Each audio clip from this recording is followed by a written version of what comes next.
कधीच नाही चुकणार तुमचे फेवरेट टीव्ही शोज झी5 सोबत, तेही एकदम फ्री।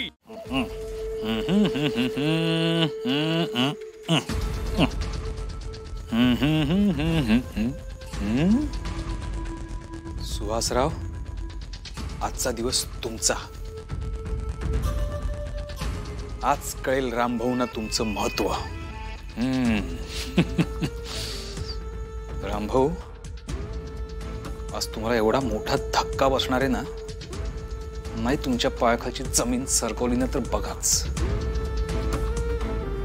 कारण आज मंदिराचा जीर्णोद्धार नाही, सुहासरावांचा जीर्णोद्धार होणार आहे। का? अहो, कारण मंदिरात पैसे पोचणारच नाहीयेत।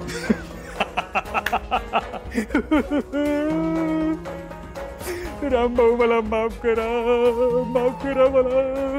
अहो, मी पैसे घेऊन जात होतो तर वाटेत गुंडांनी मला गाठलं, मारलं आणि पैसे घेऊन पळून गेले। मी काय करू शकलो नाही।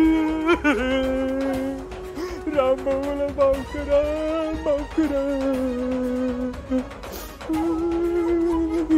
सुहास,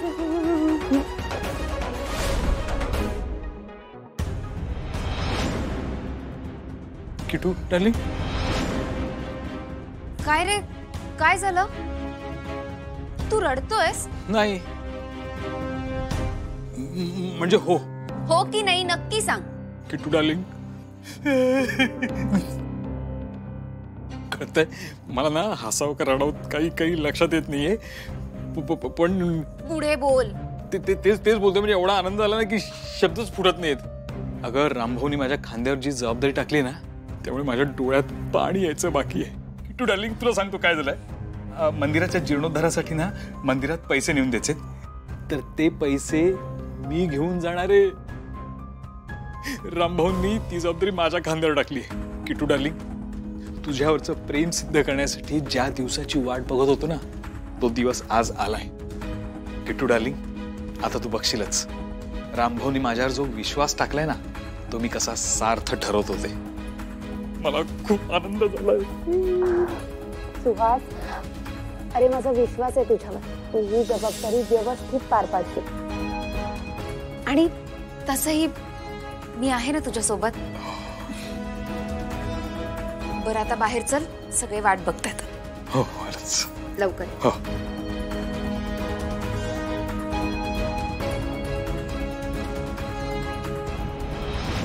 हा, मग काय बघ, महाशिवरात्रीचा उपवास करायला नको? मला जमणार नाही। जमणार नाही कसा? करावाच लागेल। हे बघ, लग्न ठरलंय तुझं। लग्न झाल्यानंतर ते सासरचे लोक काय म्हणतील? हिला साधे धड उपवास तपास करता येत नाही म्हणून। तू आई आहेस ना माझी, सासू सारखी का वागतेस? मी सांगितलं ना मला नाही जमणार आहे ते उपवास वगैरे। अगं आई, मला चाय दे। दिव्या, बस झाला आता तुझं।